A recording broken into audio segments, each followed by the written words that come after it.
man with energy, always checking for me. Don't let up at all, let's answer when we call. CRT.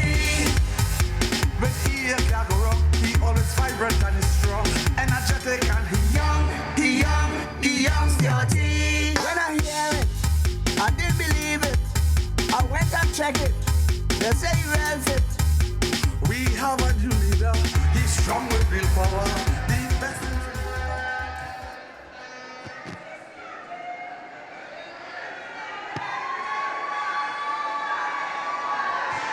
Point 14, let me hear you.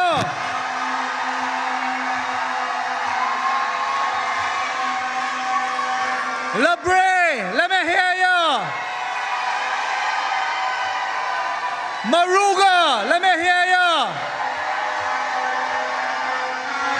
Trinidad and Tobago, let me hear you. Good night, good night, good night. I'd like to start off by paying my respect to the Mayor of Point 14, Alderman Clyde James, to your Member of Parliament and my colleague, Kennedy Richards, to Minister Randall Mitchell, who will be the next Member of Parliament for Labre, to Minister Paula Gopi Schoon, leading our next MP for Maruga Tableland, Lisa Atwater.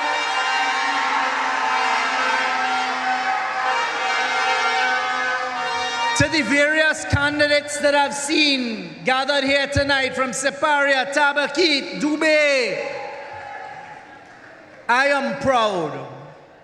Of course, to our matriarch in the People's National Movement, to our Auntie Joan, to all of the other executive members of the PNM. I know Deputy Political Leader Minister Rohan Sinanan is here. We have Irene Hines here. I saw Indar Parasaram. And to all others who are here, welcome. Welcome to Point 14. Citizens, I have to have some serious conversation with Trinidad and Tobago tonight. So I would ask you all to pay particular attention over the next few minutes. I know it's late and I don't want to keep us here too late. The first thing I'd like to say to all of the citizens of Trinidad and Tobago, right here from Point 14, is that as the Prime Minister, I recognize that in today's volatile world, in today's world where by the day things are changing across the globe, tariffs and all these types of things taking place, there is a sense of nervousness. I recognize here for us in Trinidad and Tobago that we are concerned about issues of crime and our safety and our security, that we, the citizens, are concerned about the cost of living, that we, the citizens of Trinidad and Tobago, are concerned about our economy. And I recognize that. And that, to me, as the Prime Minister, is a good sign, because it shows that citizens are zeroed in. It shows that citizens are connected. And I want to start tonight by saying that we in the government acknowledge these problems. We in the government acknowledge the sense of nervousness and that little bit of anxiety. But I have come here to the Southwestern Peninsula tonight to carry a conversation with you and to the rest of Trinidad and Tobago. Let your hearts not be fearful. Because you see, you have a government that has built a stable platform. You have a government now that is ready to write the new chapter. You have a Prime Minister who has come here tonight to ask everyone here everyone in Point Fortin, Siparia, Tabaquit, Lebre, Maruga, Tabalan. Where? Faizabad. And all over Trinidad and Tobago to give us the mandate. Give us in the People's National Movement your vote, because I intend for us to take Trinidad and Tobago in a new direction. What you have seen and what you are seeing unfold in front of you in a fast, vibrant, energetic manner is change, because we recognize that Trinidad and Tobago requires change. We recognize, and I recognize, and the cabinet that I lead recognize that the time for change is now. And I am asking you here tonight, Trinidad and Tobago, personally, as a citizen who is fighting for Trinidad and Tobago and fighting the future, for the future of our young children that we see around us, who is prepared to take on anyone who stands in the way of Trinidad and Tobago and our progress. I am asking you for your confidence and to see that the energy, the winds of change are behind us in the PNM to take Trinidad and Tobago forward in the next 5 years, because we have serious decisions to make. This is not about old talk. This is not about standing up and making false promises. I will never do that. This is about us avoiding 15-1. This is about us avoiding the IMF. But tonight, in the time that I have, I want to address Trinidad and Tobago on two important issues and items: our youth and energy, very briefly. Because you see, I know, as well as you, the more senior amongst us know, that our young people are crying out. I recognize that our young people across Trinidad and Tobago are looking for direction. They're looking for leadership. They're looking for a sense of purpose. They're looking for people to believe in them. And young people of Trinidad and Tobago are young citizens. I stand here tonight and give you my commitment that I will work with tireless energy and I will fight who I need to fight with to ensure that our young people of Trinidad and Tobago have a future ahead of them. And only a PNM will do that. You heard Kennedy Richards. You heard Kennedy Richards remind you what our UNC government did in dismantling youth camps, what they did in taking apart programs that a PNM government had set up for our young people. I want to share a story with you all tonight. Because you see, we can't continue the way people want us to continue. I was coming back from Tobago this morning, having spent some time in Tobago over the last couple of days, fighting for the people of Tobago and the people of Trinidad and Tobago. And you would have seen yesterday that very successfully we managed to get all of the Tobago stakeholders around a table. Farley and the THA, Watson Duke and his other partner in the PDP, all of the hotel association, the fishermen, the farmers, those who have business. And by the end of that, I had gotten consensus from all of them that we should invite Sandals to come. I tell you that story. And they all signed to it. And I saw Watson Duke in the papers this morning, who wasn't there to sign, confirm he welcomes Sandals to consider Trinidad and Tobago in particular. There are two parts of that I want you to understand. The first is that it is only a PNM government under our leadership could call Adam Stuart and invite him and his whole team to come back to Tobago after those on the other side ran them, and every opportunity they get in Parliament criticize and attack and say, where's Sandals gone?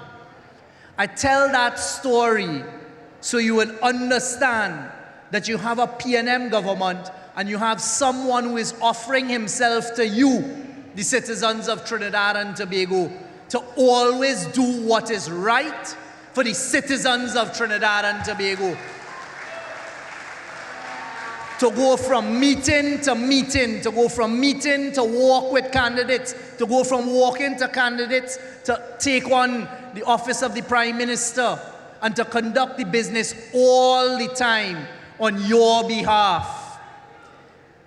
The story I want to tell you is when I was coming back on the plane this morning, I heard a voice ask the person sitting next to me, do you think it would be possible to speak to the Prime Minister? So immediately I said yes, and I ushered for him to come and speak. And when I looked up, it was a young man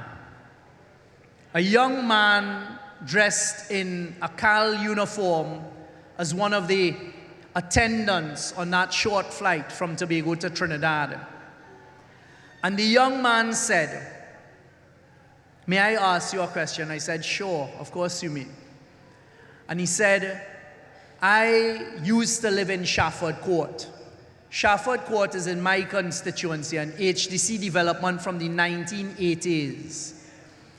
And he said, I went to school, and coming out of school, had great difficulty in getting a job. And he said, after getting a job, now I'm having great difficulty in getting a house. And he said, I want to ask you, as the Prime Minister, and as my representative, my MP, what is your government's plans for people like myself? And you see, that was a very, very important interaction, because that is a question that our youth are asking all across Trinidad and Tobago. And I was happy for the opportunity to engage him, and I'm happy that he gave me the opportunity now to use that to tell the whole of Trinidad and Tobago what our vision is for the future for our young people going forward. Because you see, this PNM government is constantly thinking about how realistically and responsibly we can look after all of our citizens. And I'm particularly concerned about our young citizens, because they must not lose hope and they must know that people are fighting for them. So I told him, the first thing we're going to do is reform the education system, because we recognize that the education system now is outdated. And when I've been asking questions, whilst some schools may be offering what we call technical vocation, not every student is academically inclined. Not every student wants to do what the books say. And I stand here tonight as your Prime Minister asking for your mandate and your vote along with a PNM government on the 28th to implement the next set of plans I'm going to share with you. We will focus and prioritize our spend, your tax money on ensuring that schools have the resources for the tech voc, so that students who don't want to pursue academics because they are not inclined to that, you still have to do your math and your English and the subjects, but you now have the opportunity in secondary school. So whilst they may offer it, I have been getting reports that unfortunately in some areas there has not been enough focus. Because as I told that young man, every citizen needs a plumber. Every citizen at some stage needs a mason. Every citizen at some stage needs a joiner. Every citizen at some stage needs someone who can do that technical vocation work. And you are no less a citizen for excelling in those areas than the brightest doctor or the brightest engineer. And that is my attitude, and that is my promise and commitment to the young people. We are going to reform the education system. And I could go further than that, because I was sitting with Prime Minister Mia Mottley, the chairman of CARICOM, on a plane a few Wednesdays ago up to Jamaica and down. And I began that conversation with her because you know why? CXC needs to change the syllabus. CXC needs to recognize that times have changed. And Prime Minister Mottley from Barbados, who's the chairman of CARICOM, says she agrees and believes the same thing. So immediately there now, with a PNM Prime Minister, you have a commitment along with other Prime Ministers in the region that we are going to look at reforming it for our young people.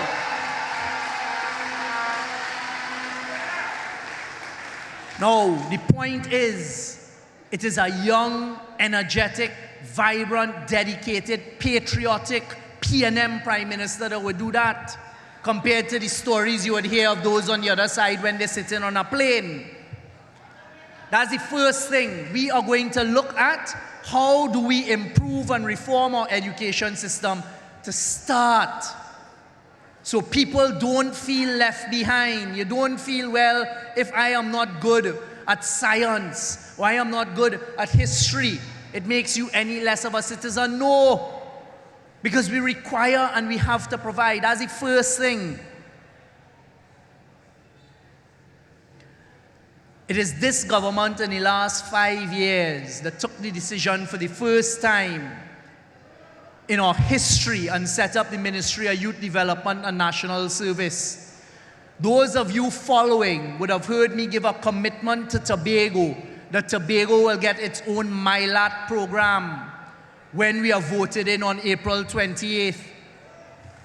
That ministry that Minister Foster Cummings leads has been doing tremendous work, and it comes out of a PNM recognition, a PNM policy, and a PNM dedication to ensure that our young people are given opportunities to learn about heavy machinery, to learn about air conditioning, to learn skills that you can now employ. So that was the second part of the conversation with the young man, saying that we are going to promote that young people, because the government cannot provide jobs for everyone.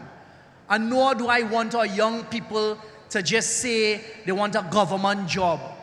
What I want the government to do, and what we're going to do, is we're going to provide more resources to that ministry to ensure that we get young entrepreneurs who could have their own businesses, work with their friends, be successful in life. We're going to teach them and give them the skills to do that. The next thing we're going to do is we're going to use technology to form a massive job data bank that is not only government jobs. When you look in the newspapers, you look on social media, you look around, you see so many private businesses having job openings. But if you here in Point Fortin don't see it because they're stuck somewhere on somebody's notice board in another part of the country, in San Fernando, etc., how is that helping the young people of Point Fortin, or helping Lisa Dong in Maruga Tableland, or helping Faizabad, or helping Tabaquit, or helping us in Port of Spain? So the time has come for the Ministry of Labor, and I can tell you we have approved the project, and we will get it done as a PNM government, to have a database that all private sector, all government jobs could be put up there on a proper computer database, that you type your name, you put in your information, what your skill set is, and it matches you with job opportunities. Because our young people deserve direction.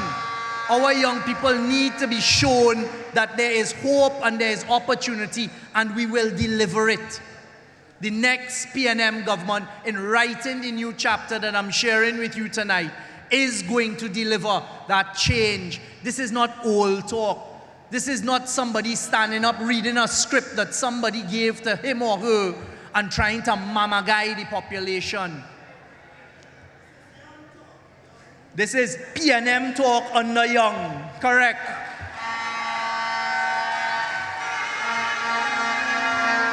Because you see, red is the word. Red is the word. Housing. So the young man's second part of his conversation was about housing. There is no easy solution to housing. Anybody who says otherwise is leading you down a garden path of no return. But the next PNM government that you vote in on April 28th, I am giving you the commitment here tonight as the Prime Minister of Trinidad and Tobago. We are going to start a program across Trinidad to start, because Tobago is under the control of the THA. We'll have discussions with them. But in Trinidad, we're going to start a program where on state land across Trinidad, we are going to develop to start 3,000 lots and provide the infrastructure, the electricity connections, the water connections, and the house plans for young people as first-time owners to purchase and to build their own houses according to those plans.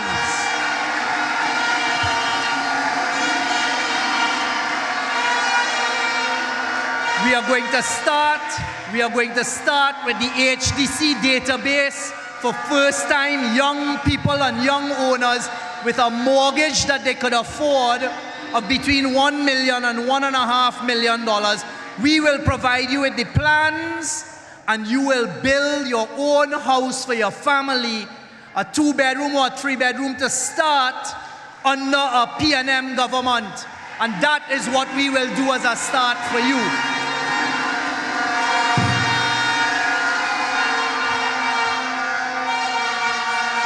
Because you see, Trinidad and Tobago, we will do it responsibly. We will do it thinking of the next generation.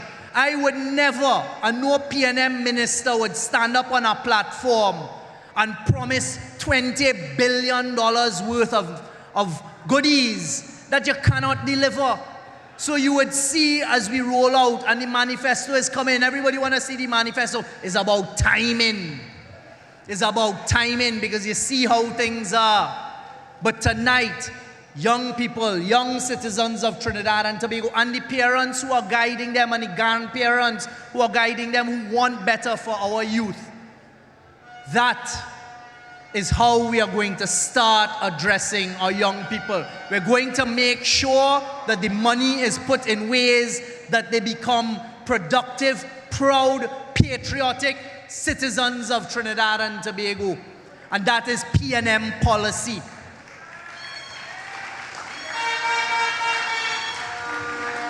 Just before I touch very briefly on energy, I want to assure the senior citizens of Trinidad and Tobago once again, because I understand all of them, meaning the UNC and their agents, are still trying to terrorize you that a PNM government is going to interfere with your pension. Well, I stand here tonight again as your Prime Minister to again give you the public assurance again that the PNM government is not tomorrow and is not after the 29th of April when you vote us back in for 5 more years touching the senior citizen pension. It is safe.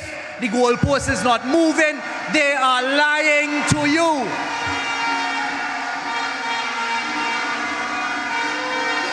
The UNC has embarked on a campaign. The UNC has embarked on a campaign of lies, dishonesty, and misinformation, where by tomorrow lunchtime, they will take what I have said here today, tonight, and they will manipulate it into their lies. Watch and see. And that is what yellow is the code mean, but we say red is the word.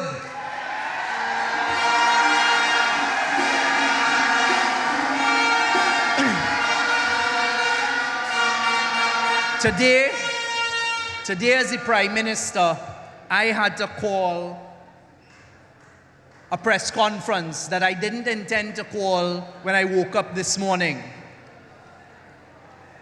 Because you see, we received some news today about what we've been working on with the Dragon gas deal. But I want to remind the citizens of Trinidad and Tobago that yes, I went as Prime Minister as soon as I could, a very hastily called press conference for one reason.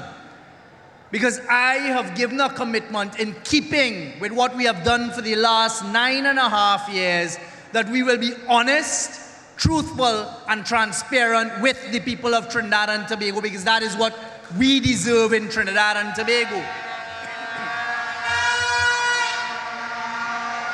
So when I got the news on your behalf, because it's for you, it is for the citizens of Trinidad and Tobago. It's for those young children I see. Yesterday I was walking in Tobago with MP Shamfa Kujo, and a car pulled up on an intersection. And I looked at it, and the door opened. So I'm looking for somebody to get out. Two little children,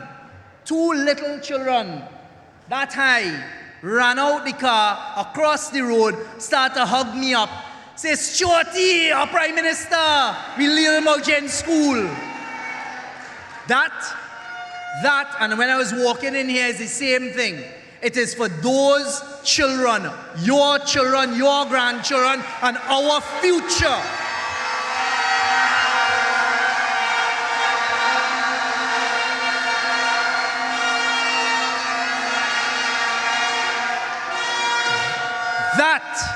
That is what gives me the energy.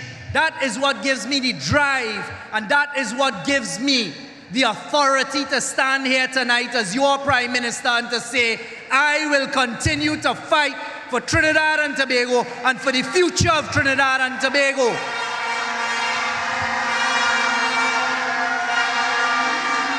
And I want to warn Trinidad and Tobago to look closely and carefully at the behavior of people who don't want what is better for Trinidad and Tobago, and Dragon gas is better. 2016, we came up with the idea. By 2018, we had negotiated a term sheet. 2019, sanctions stopped it. Who was it that rejoiced? Who was happy? And the same headline the media running now is what they ran in 2019. Dragon dead. You all remember that? It wasn't dead.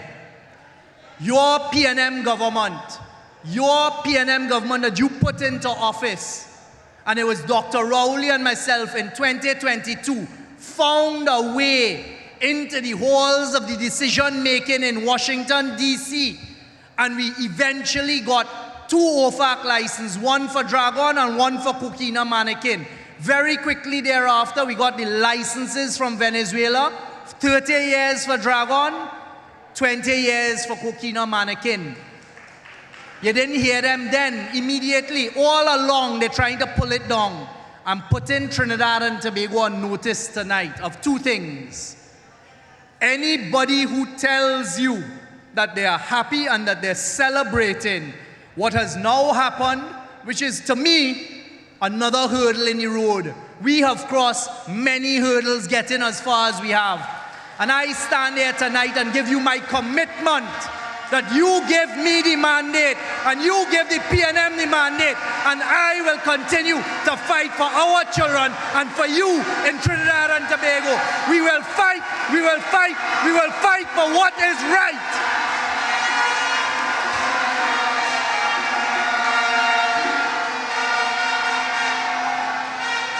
Because I know that the PNM government that I am a part of and that I am privileged to lead, and if you give me the mandate on the 28th of April, that I will continue to lead on the 29th of April, will bring home what is best for Trinidad and Tobago.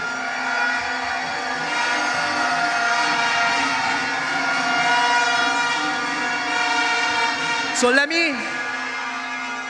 me tell you why there is no need to be nervous about it and no need to be anxious. Because they like to sell a story that all the eggs in the dragon basket. Not true. You have seen in the last 3 years, 5 years, because we've been working on it, the UNC did nothing between 10 and 15, not a single gas supply contract. It takes you a while when you start working. You would have seen me last week explain with a BP project that we got in 2022. It took 2.5 years to get the gas, so it takes time. There are plenty projects going on out there. In La Brea, they just finished building the infrastructure and fabricating for Mentor, which was EOG BP, employing 400 people from La Brea and Point Fortin, because we fought for that. When Ansel Roger stood up and said, take your rig and go, as an irresponsible leader, that almost shut down Tufco. But we fought for Tufco to get the work. Right after, as that platform sailed out, immediately they started building fabricating the largest infrastructure ever done in Trinidad and Tobago at Tufco for Manatee. Manatee is coming in 2027. I met with Shell's head globally of gas a few days ago, and we have plans for that. But you see, as you should have learned about us by now and about me, it is all about timing.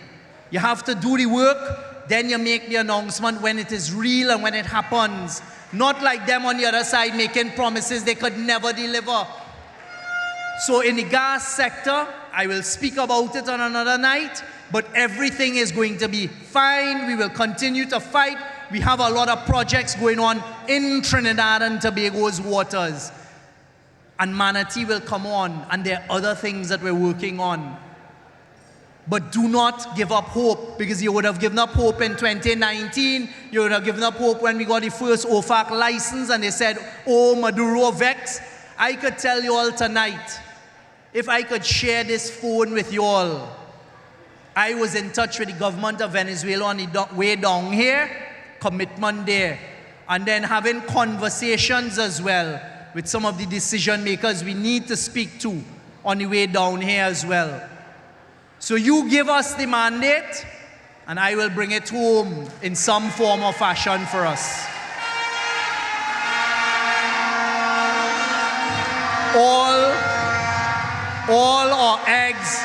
All of our eggs are not in the dragon basket.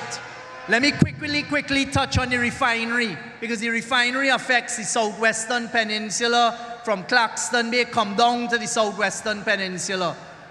Don't buy this stupid talk that Roger and others trying to sell about we shut down Petrotrin. By now, everybody knows that is not true. We closed the refinery because the inefficiencies and our drop in oil was costing us, the taxpayers, billions of dollars. And I remind you tonight, in 2018, we had to write off a loss of $16 billion. So don't buy that stupid talk. But immediately we went out and asked who wants an opportunity to run the refinery. Roger took the union's money and set up a company called Patriotic Energies. We work with them because I used to fight for OWTU, and every OWTU worker who is truthful will tell you that. That story that I believe is Kennedy told or Randall told about Roger and Kamla fighting. I was the one when Kamla was busting Roger's throat and gave instructions, get rid of him from Trinma in 2015. I did that matter for Roger and helped him to keep his job. But I ain't taking blame for here. We gave them the opportunity, Patriotic. We sat, we worked with them. We tried to make it work. But if you have snake oil salesmen around you, you're always going to make the wrong decisions. So you squander the money and you end up in that, and you couldn't make it work. But I didn't stop there. We didn't stop there. We kept telling the world there's a refinery. Bring your crude, bring your money, and start it back. We went through a second process, We got some, again, is the UNC attacking it. The UNC attacking it. Didn't work out. The third process, I told you all the other night, Jindal, his mother is the fourth richest woman in the world. He is one of the most successful billionaires in India. Wanted to come, came, looked at the refinery. Who mashed that up? Kamla. The same Kamla who holding hands with Roger now. And that is what denied you that opportunity. But we didn't stop. We went through a proper, transparent process. There is now a Nigerian firm that is $1 billion US firm that has gotten the opportunity to negotiate with TPHL to reopen that refinery. I am telling the people of Point Fortin, people of La Brea, people of Claxton Bay, people of San Fernando, people of Oropouche, all of the surrounding areas. You have to tell Ansel Roger, who does not represent the full voice of all of the workers. Tell them you want that refinery opened and it not costing you a cent, because it will re-employ our workers. They're going to use local labor. Do not let the UNC and Ansel Roger spoil that because of some backroom promise that she made with him that they will get the refinery. Because where is he getting the crude from? Where is he getting the money to pay for the crude? Where is he getting the money to restart the refinery? Ask yourself that. So people of Point Fortin, people of the Southwestern Peninsula,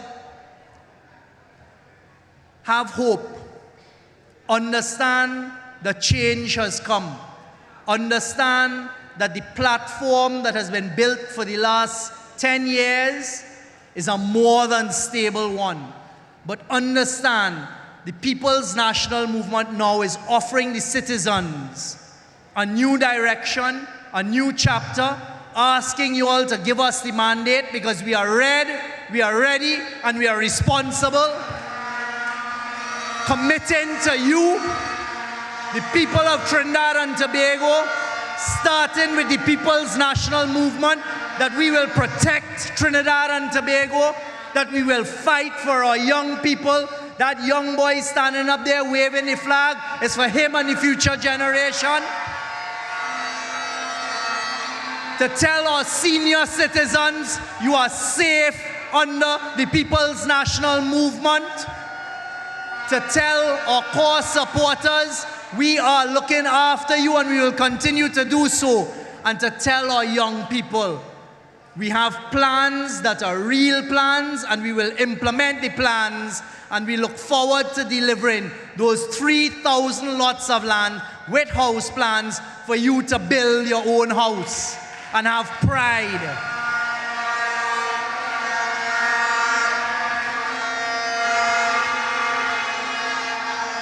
So tonight, ladies and gentlemen, I ask humbly, I ask for the citizens of Trinidad and Tobago to give me and the People's National Movement your vote.